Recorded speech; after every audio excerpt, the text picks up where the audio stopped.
So welcome to this episode. Today we have got Matt Giggs, amazing agent, well known up and down the country, and with my co-host Roger Black. So Matt, we dive straight in. Let's talk about what got you into property at the beginning. Where did it all start? Down to my mum. I left a football career, and probably not my choice, if I'm honest. Going back in time, looking at my attitude as an apprentice at Peterborough United, I was pretty impatient, thought I knew better, and next thing you know, I wasn't in a football club. And yeah, lots of challenges there after that. I lost my brother. I think I've told you that before. And for those who've listened to me before, I've probably heard that before. So I'm not to skirt over it because I don't want to talk about it. But I got into property because my mum, I was a bit lost in the wilderness, not really knowing what I wanted to do. And my mum got a bit out of the paper. It's a trainee estate agent or training negotiator in Taylor's Estate Agents in St Neots. And she said, you should apply for that. You'd be really good. And I said, well, I won't because I don't drive. So I didn't drive. It said you must have a driving license. She said, well, go in and ask. So I did. I actually walked down into the town 2.5 miles away and walked in, got greeted by this over-enthusiastic estate agent, as you can just imagine. Jumped out of his chair, looked me up and down, sat back down again, thought, who's this guy? Yeah. I was in my curtains back in the 90s. And I sat down with the manager and he just said to me, why have you come in today? You know, why do you want to be an estate agent? And I said, I just love to help people. And it really was that answer that got me through the literacy and numeracy test, which I completely failed, and got me into a estate agency. So I was a trainee. I had to pass my license for my basic salary to go from 6,000 to 8,000. And the rest is history, as they say. I've seen a few clips of you, and there was a word that you used a few times about estate agents, and it's the word vocation. Yes. You tend to feel that to be a really good estate agent, it has to be your vocation. It takes a certain type of person. How long did it take from walking into that estate agency to you to actually go, this is what I was meant to do? That's a great question because it wasn't long. It was probably 4, 5, 6 weeks. Funnily enough, I was in an office full of much more mature people. I was by far the youngest, and they used to pick me up on my grammar because I used to pronounce quite a few double negatives in my words and stuff, and I felt a little bit conscious. But the bit that I loved was because I didn't drive, people used to come and pick me up so I could take them to a viewing. And then I'd just sit in their car and I'd chat to them. And then you'd go and walk around the houses, and you've just already struck up this bond. And it was at that point where I felt inadvertently I'd won, because it didn't feel like a job. It felt like I was it was like the vacation. It felt so natural because ultimately in a corporate environment, especially in the 90s, you were geared around sales, commission, Numbers. I didn't have a clue about any of that because I was paid $6,000 base, and that was it. There was nothing else, and people were picking me up. So I just wanted to help people. That was all I was there to do. So, just for clarification, when you're saying people used to come pick you up because you couldn't drive, Clients.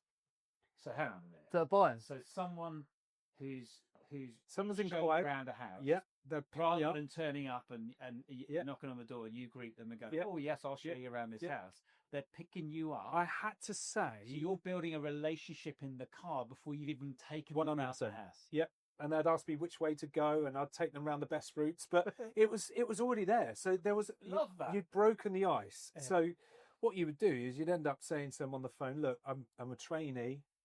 I don't drive. I'm taking my test soon. Would you mind picking me up so I can take you to the property? And what I'll do is I'll add on other properties I think you would look at." So you'd end up spending 2 or 3 hours with a buyer, which to be honest was the gold, because if they didn't buy, they would answer my calls further down the line. So I never had a problem with building relationships because I often got into their cars and they'd be apologizing by saying, it's a bit messy, sorry about this. And I'll be sitting in the back and there's toys, sweets and everything else. But I very much the barriers were just down straight from the off. And it's funny how things, some of the best things are badly wrapped. And Absolutely. this, not having a driving license put me at a disadvantage in some people's eyes, but I actually took advantage of it. And it was a real coup. But going back to your question, it just felt natural. And I think it was because of that that made it feel like it was vocation. Didn't feel like work. I would go in on my day off. I would be there late. It was almost like I'm being paid to do this, if I'm being honest. I can see a lot of similarities in my early career when I started out, and I think you either really love it, you get it, don't you? You either get it, and it's a people business, isn't it? You're not selling the property, you're building those relationships, and I think that's where you can really. I bet a lot of those people you showed around in those early days became sellers 10 years down the line. Oh God, yes. I've and the saying I've used many times is, it's not the property industry, it's the people industry. And the property, it's very difficult for you to change or convince someone to buy a property that doesn't meet their needs at the end of the day. So the real win is to build a relationship. That's it. Can I ask you two a question, mate? Go for it. So, put this on the spot here. Business owners, you've employed people, we've employed people over the years. Going back to the vocation thing, we use the parallel of athletics. You can line 10 kids up in front of me, and I'll pretty much know the one who's either got the talent, got what that is. How soon can you tell that this person is made to be an estate agent? And or conversely, what happens when you go, they're not right for an estate agent? What do you have to be for estate agency to be your vocation? Well, I would say one of the most important things is yourself.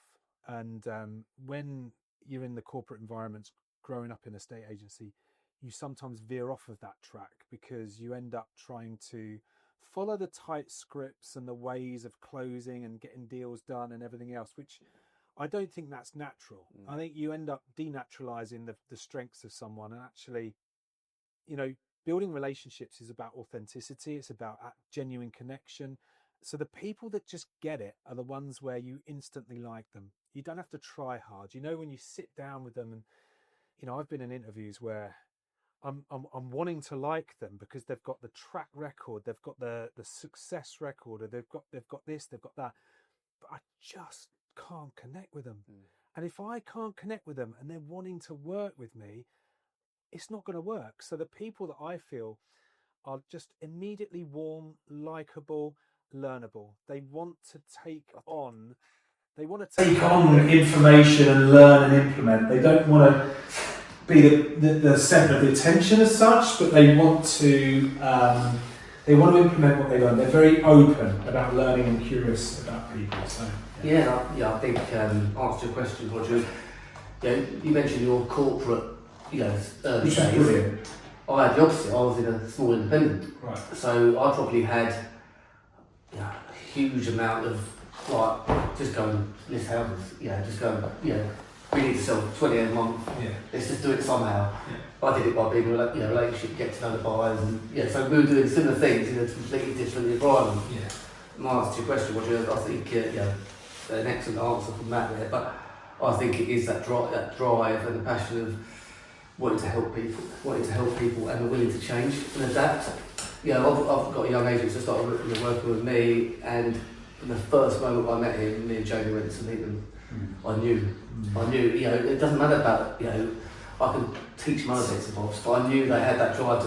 They'd mentioned they'd listened to podcasts, and they mentioned they'd done this course, so not everyone does that, do they? I'm only smiling to myself because I believe everything you two both said, but it goes against how the public tends to perceive estate agents. Yeah, and then there's a reason for that. Yeah, what is that reason? You're talking to be a great estate agent, you've got to be a people person, you've got to want to care for people, you've got to be this and that. So why, when you ask the public, they're all estate agents?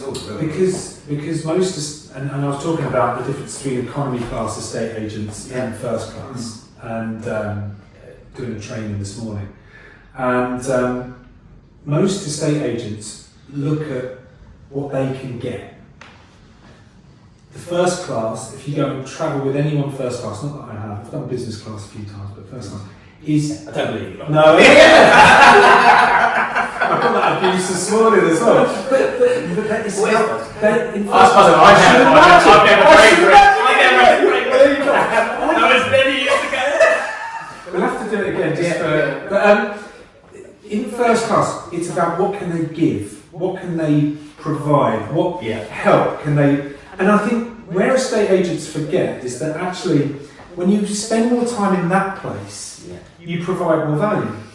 And that's more natural to most decent human beings, is if you just be that. But no, we've got to get your listing. And when you're in that mode, that's when it's almost like self-sabotage. Because you end up going out with this false energy of trying to build rapport or relationship. There's a massive difference between the two. Rapport is about trying to manufacture something, and relationships for me are genuine.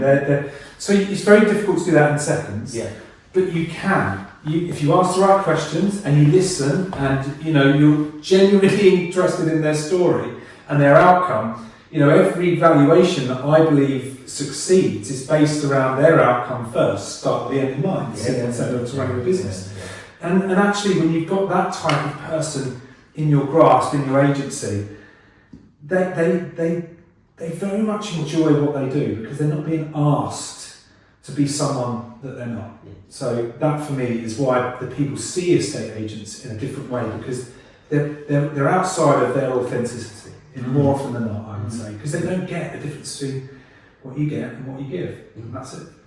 And I think if you try too hard, Yeah. if you've got the commission breath and you're trying too hard to win the listing, we've all been there, haven't we? We've all been there. You really want that listing. You oversell it. You come out of there and you think, was I giving value or was I just trying to sell? And then you deep down know you're not going to get it. You've overstepped that mark. That's the bit. I think that's the bit that I think. If you genuinely believe in what you do and what you offer and what value you can bring and the skills and all of the different things, whether it's your marketing, whether it's how you negotiate, whether it's how you find the right buyer, all of that process, if you genuinely believe in what you do and the value that you bring, I think you don't really give a shit about the ones that aren't really willing to invest in you. You should take something away, which is first of all, is that a client I want to work with? Because ultimately, us estate agents want to be all things to all people. And that's dangerous as well, because you can spend a lot of your time working with people who are just interested in moving. The best estate agents know who's committed. Yeah. And it's the same in business. You can attract two types of people. People that are interested in being an estate agent, or they're committed. And their commitment starts before they've even shown up. How do they show up? What time are they here? What questions have they got? All of the things that you see from someone who's committed tells you that's the person you want to work with. It's no different with clients.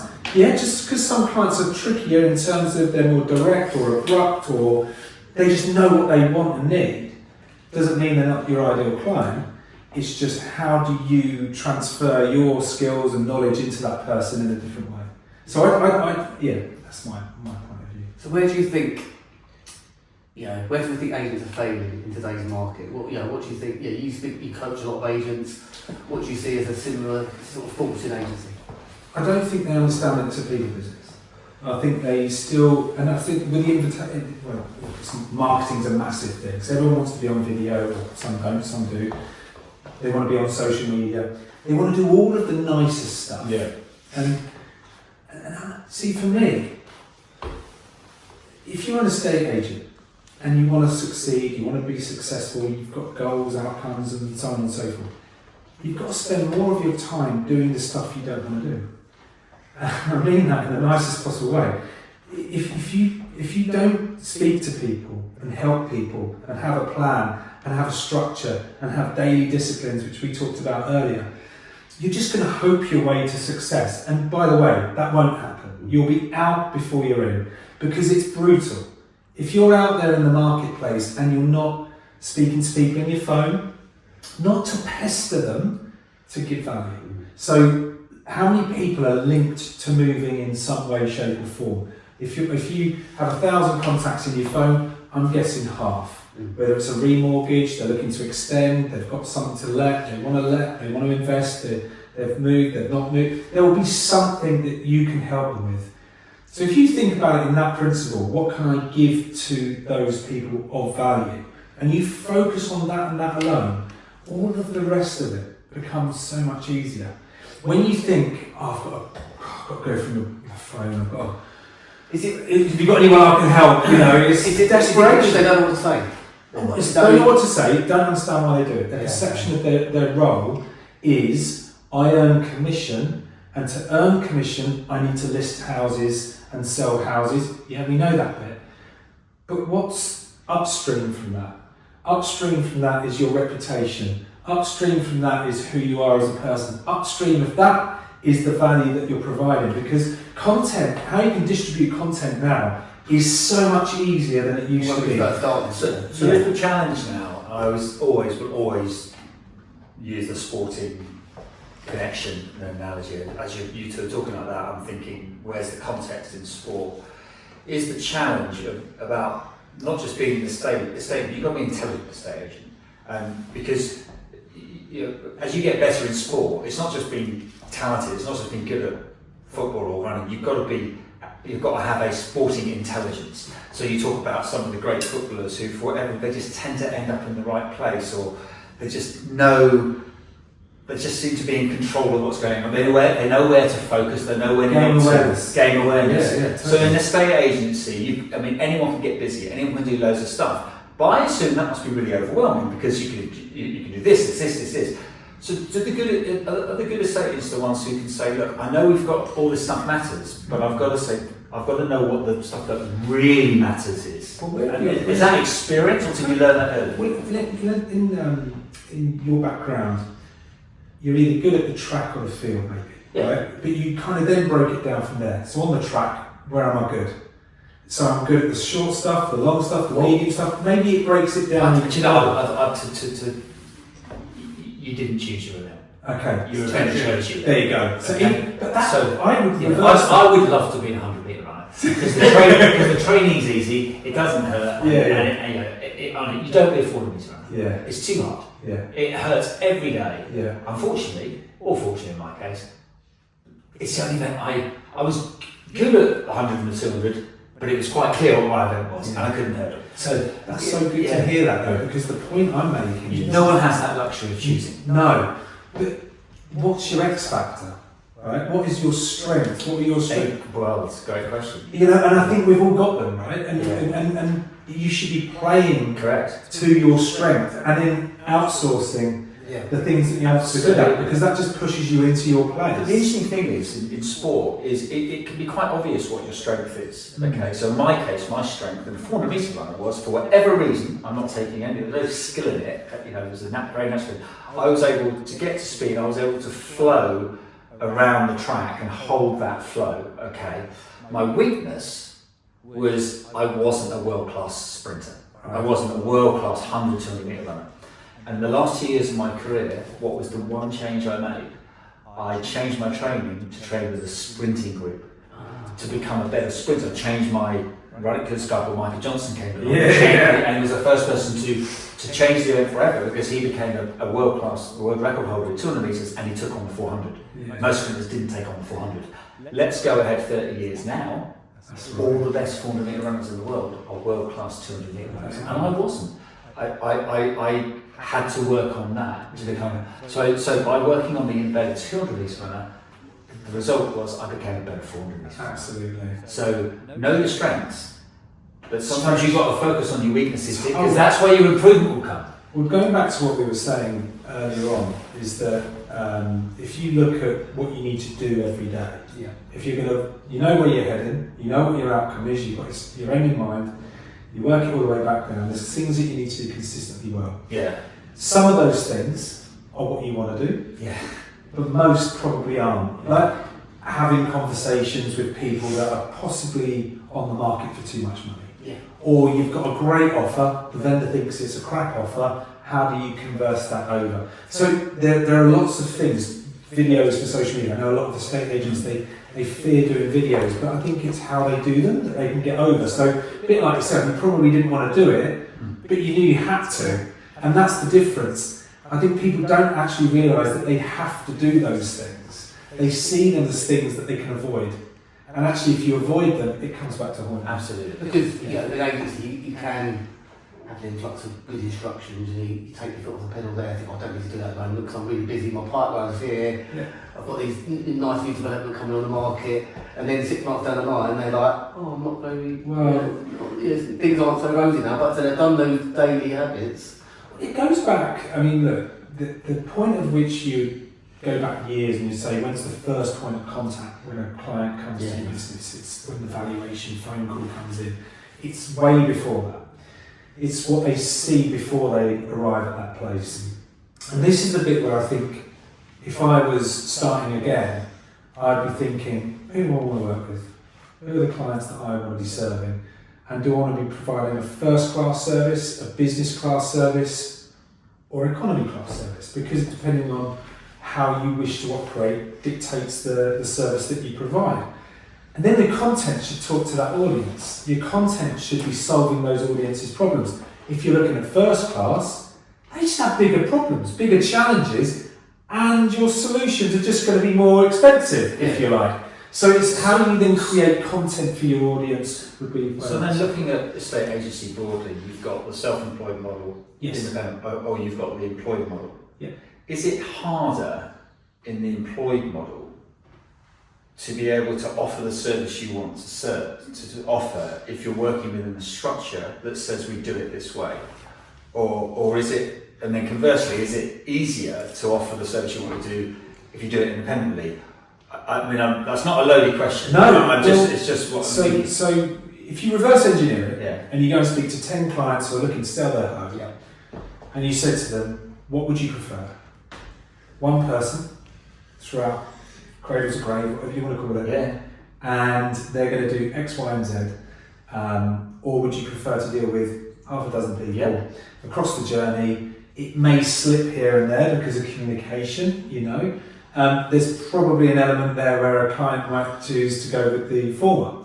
However, I've seen corporate structure and I've seen teams that work exceptionally well together. So at each touch point, they can deliver more. So if you've got someone who's out all day, every day, doing the whole journey, or they're doing some sales progression, they're doing some value in, they're doing some content, they're doing this, they're doing that, are they actually selling my home?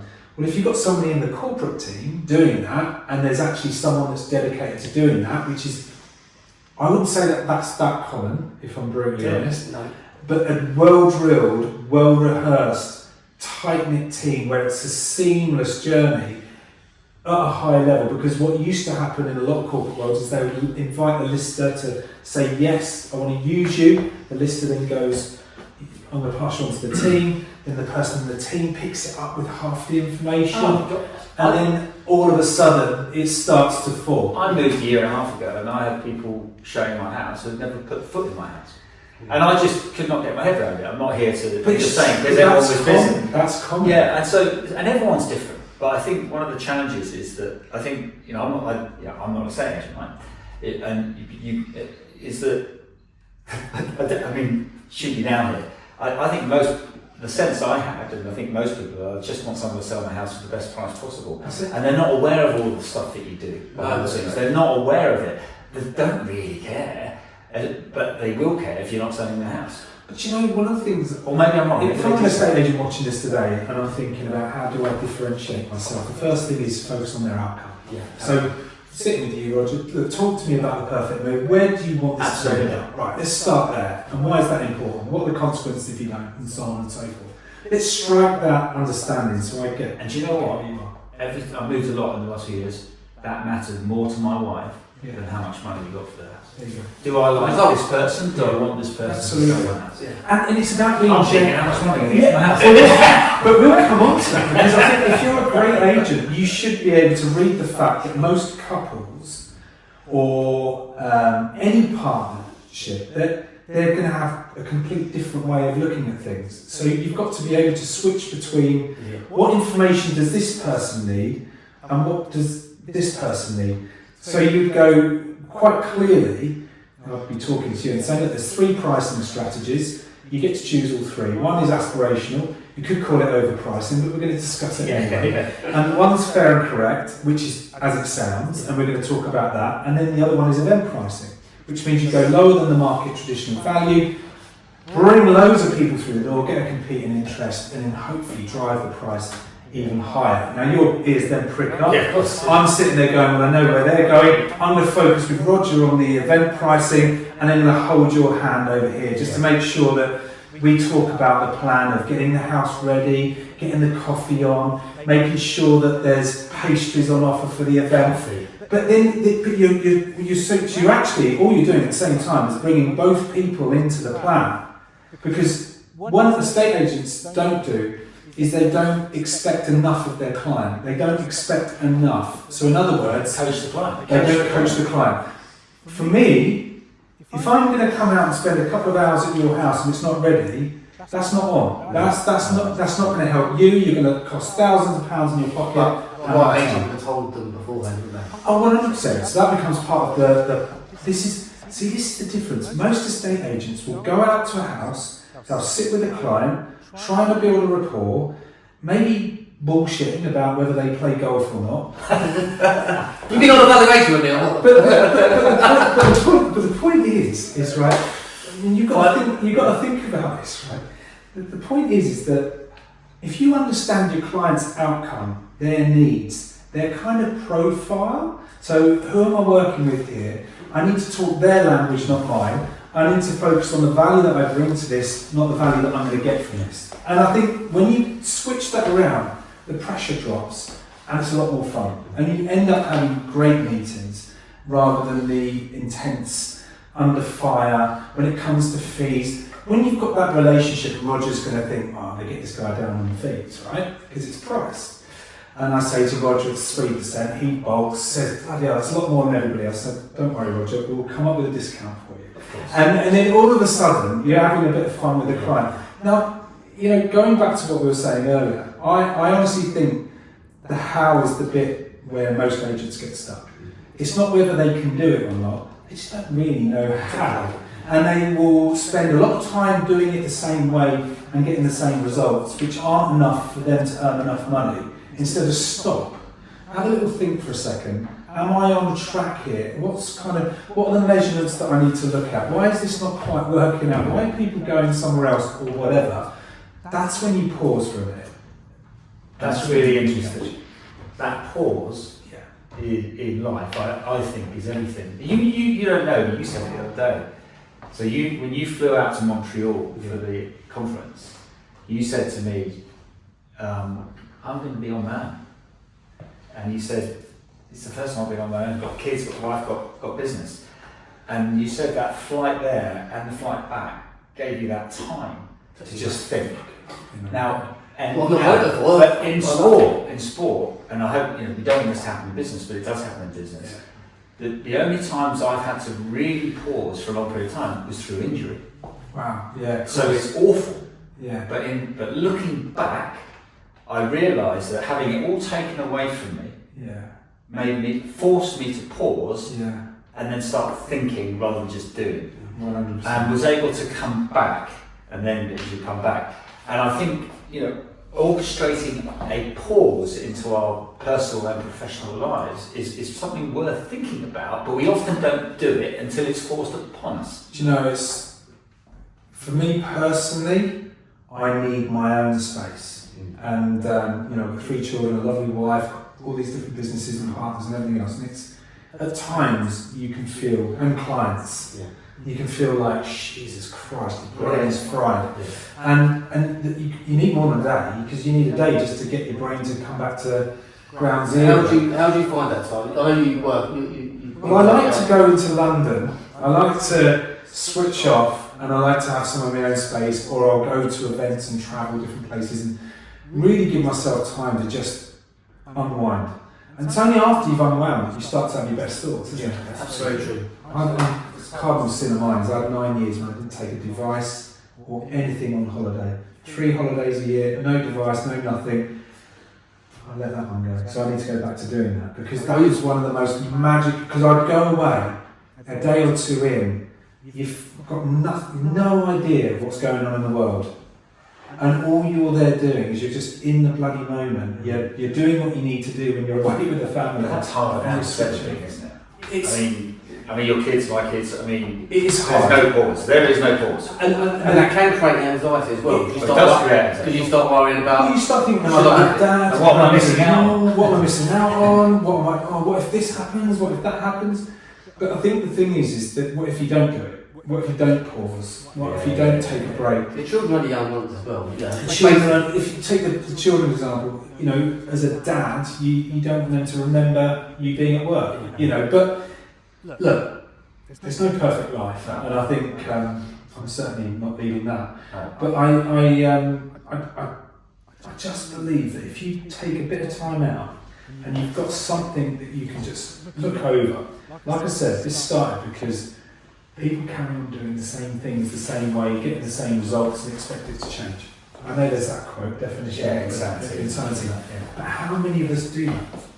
And we do it because we're on a treadmill. And as soon as you step off the treadmill and actually give yourself a freaking break and not give yourself a hard time, you can start to feel the real self emerge again. And actually you can start being pretty objective with stuff. Like, actually, is that working? Do I need to do that? Is that really where I want to be going? You know, I've had to make some massive decisions in the last couple of years, whether it's to do with different businesses, business partners, clients, that you know, I just didn't feel right. I felt like I was going down the wrong pathway. So, Like if you don't switch off, and you absolutely. haven't got a plan in the first place, or if you don't speak to people that can give you an unbiased question or two, Oh, and That's a whole different subject. So that brings us on to mentorship, coaching. We actually first met, I don't know if you remember, many years ago, but 2014. Yeah, I think we, action coach, business coaching. Yeah, Chris Watkin was there. I think back in those days. I think we crossed over with John Cottrell, wasn't it? Yes. Yeah, your wife. Yes. So we both were open to learning new stuff. You know, so you built your business. I started my business.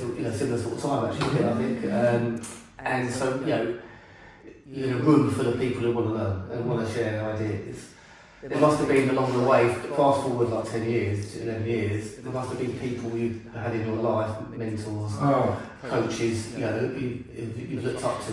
Massively. I mean, so Melissa actually sold a franchise to John Cottrell. So who was my coach for? And actually, coming back to Melissa, she's a great coach. She asks me the questions I don't want to answer. Most of the time, I would say to her, stop coaching me, just to be a bit awkward. But there's a guy called Anthony Eakins who was at Countrywide. He lives in St Neots. He was one of the guys who started Right Move and the idea with Harry Hill and those guys. Ben Taylor, when I was in my early days at Countrywide as well, was a fantastic influence, real dynamic leader. There's lots of people. More recently for me, Mark Burgess. Mark's a very different kind of person to go and talk to, because if you think I'm going to take something to Mark and think you expect to know the answer he's going to give, you'll be surprised, because he will come up with something completely left field every single time. A lot of time for Mark. I've read his books, and there was one interesting event where we were going to people not drinking alcohol at the end of the night. So naturally we were standing together, we weren't on the dance floor, as you see, in these events, and I spent about an hour and a half. He dived deep, and then we got the train together, and he's coached me. He lives not far from here, so it's time we get together. And I find his mind amazing. He's Sanjay as well. Sanjay, we both know him. It's interesting you talk about mentorship and coaching. So we all reflect on our experiences. I see them as two separate things. That's massively separate. And I think I would be a terrible coach. I've never coached anyone, okay?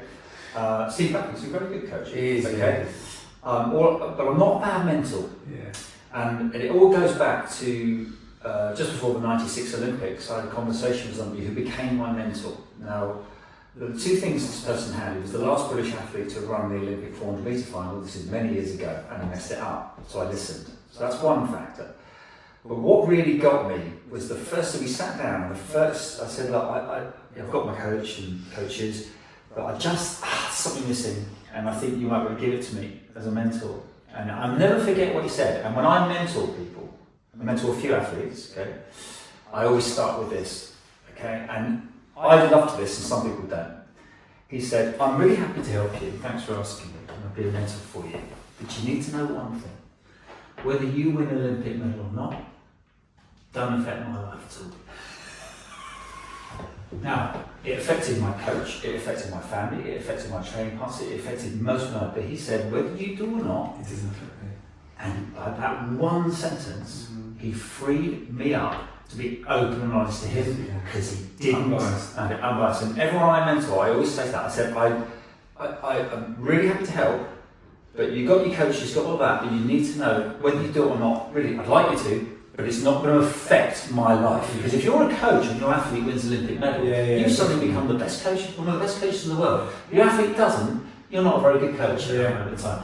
And I loved that. Because it changed the conversation we had, because I could say whatever I wanted to this person, and he was going to give me what you said, which was an unbiased opinion, not a biased opinion, because actually it did affect. Well, this is the. I'm not going to get into politics, but everything's biased. Yeah. And actually, if you want to learn from someone, or you want to go, the more unbiased they are, the better, because they're completely objective. There's no subjectivity around it whatsoever. And it's when you're coaching, it's very different, because coaching is about, you're not supposed to reveal anything. No. You're supposed to get them to reveal, or them to come up with the answers for themselves. It's quite tough when you've done things and you've learned things. You just want to pass that information on, which is why there's a massive difference between mentor and coach. But yeah, if you can find someone, I would always say, if you can find someone that's someone you respect, and because it holds a lot more credence. Well, that was my point. He had run in the Olympic final. Exactly. There were other people who could have said the same things, but I wasn't going to listen to them. No, because what do they know? Exactly. And that's respect. And that is respect. And then to know that it would, brilliant. I might steal that myself, but it doesn't affect them. They're doing it for that reason. They're there to give you their advice. And they're giving it to you, Absolutely. and they're not wanting anything back from it. It makes a massive difference. So you're, do you class yourself as a coach or mentor or both? This is where I've got to stop at some point trying to do too many things. I run a business, I've got business partnerships, I coach some clients on some sessions, I mentor them on others. Then I do some training with them, and all of a sudden I'm wearing too many hats. What are you best at? Exactly, mentor. 100%. That's what I'd rather be described as wise because I've been through the process, and I think there's a massive amount of value to coaching, by the way. Of course. Like tenfold. I think you need both. Actually. You do need both. I think it's a really great combination, because what you find with a coach and what you find with a mentor is they give you two very different levels of development. And if you've got the unbiased mentor and a great coach who doesn't necessarily need to have experience in what you do, they just need to understand who you are and what questions to ask. And how often do people really work on themselves as well? I'm like all of us in a minute. We've all got stuff going on, wanting to achieve more, do more, whatever else. But the thing that I've got to find at the minute is, what am I really great at, and what does that actually look like for me? Because you want to spend more time. I like to help people, so I want to spend more time helping people, but doing it in a way where I know that I can provide absolute tons of value. So that's not changed since the running a beginning. business, it's okay. That's not changed since the beginning, is it? You go back to the start. Yeah, You were just helping people back then. So your why's always been the same. Why? It probably is. I think it'll always be, because I enjoy seeing. I do like to feel like I've contributed towards someone's redirection, or that they've taken something from some conversation and it's made a difference to them. And I think it's because I've had that to me. That's happened for me. I've listened to people and they've made me think very differently about a situation, and it's made a big difference. You briefly mentioned Sanjay then, and Sanjay's made a huge difference to my life over the last 10 years. It's a great man. you know, he just sent us a selfie actually from his sunbed just now, didn't he? Like, they go, Is he in Tenerife? somewhere, yeah. No, he's going to, yeah. But yeah, he's a great man. But what, you know, that's a perfect example of someone who's been giving him his time. I know you get on really well. Yeah, I've got a massive amount of respect for Sanjay. And coming back to mindset, I mean, what more of a mindset example do you need than to see someone who's going through tough times and their approach to tackling it? Yeah, it's just pretty inspiring. amazing, yeah. Yeah. Cool. But so, a couple of questions before we Go finish. for it. So where do you see, you know, I suppose we've been talking about your journey and we've touched on it there. Where do you see yourself in 5 years, and where do you see the business, as in the industry, in 5 years? So, you know, I'm approaching 50 at the end of the year, and I'm kind of. Jesus, don't make it. I kind of feel like the business. Because of the nature of what I've got and how I've constructed everything. Being a business owner is what it is. It's brilliant for so many things, but I'd like to mentor lots of agents in different capacities. Some one-to-one, some non-exec maybe, more so training group stuff. I love all of that. I freaking love all of that. I love that. So being away from the front line, but still occasionally dipping back in, and doing that's been really helpful. So for me, that's where I want to be, is doing that all of the time. So, you know, the podcast that I'm going to be launching, Estate Agent Showdown, look out for it, is that kind of stuff where I'm listening, learning, but also giving value. I just love all of that. That's where I want to be. We'll have to link the podcast. We'll link it in the comments. It's going to be this summer. And the industry then, so where do you see, obviously we've gone through COVID recently, we're going through the interest rate changes and the market changes, only 50% of all stocks selling. You know, where do you see the industry in 5 years? Well, you know, I think we're used to bumps now, aren't we? I think the world's just, since Brexit, I would say, it's just been a permanent state of flux. It's like, this is happening, okay. So the market remains pretty resilient to these things now. Unlike maybe years ago when there was general elections, or there was this going on, there was that going on, you'd see a lot more reaction. I think more recently people are just, you know, it is what it is. It's just life. Everything's a bit of a challenge. I see estate agency though, you can't help but see the fact that if people can do it for themselves and do it well, it's probably one of the best things that they could do, and I'm speaking from personal experience. But not everybody should, because some people need to be, what's the word, employed. Some people need to be employed. It just suits them better. And they shouldn't worry about being employed, having the security of employment, having the high salary of employment, or whatever it looks like. You're always going to be in the hands, to a degree, of whoever you're working for, and you know, with uncertainty, it brings opportunity, which is why I do feel the self-employed model has accelerated in the UK. I was looking at Keller Williams 8 years ago. I've always believed that the best way to help agents is to help the ones that need to learn. And if you're in self-employed estate agency, or you're running your own estate agency business, I like to work with those people because they need to learn. They've not been stuck in a training room because they're being told to do it. They've invested out their own pocket. They're fully committed. They understand that they can learn something, implement something, and it's going to directly impact them positively on their bottom line. So I think, I don't know what the percentage is of self-employed estate agency at the minute. I think it's just about 2% of the whole agents in the country. Is that all? Yeah, it's only 2% still. Oh no, it's going to be, I can't see why it won't be a third by 5 years down the line.